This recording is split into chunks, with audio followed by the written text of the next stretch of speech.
العالمي بهذه المباراة.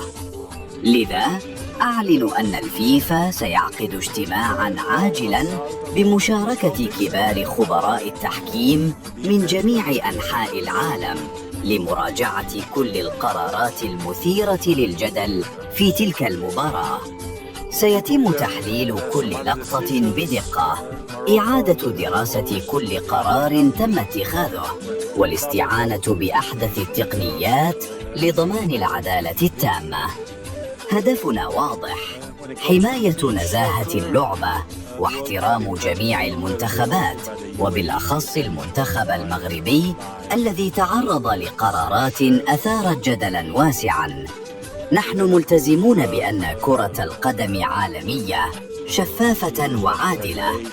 لا يمكن لأي بطولة أن تستمر إذا فقدت ثقة الجماهير والفرق في نزاهة التحكيم.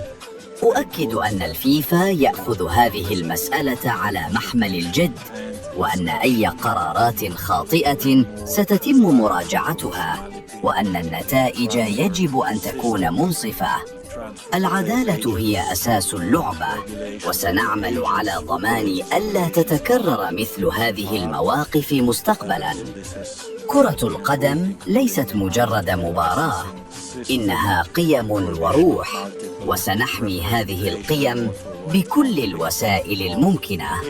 تابعونا، التحقيقات بدأت، والتقارير القادمة ستوضح الحقائق بكل شفافية.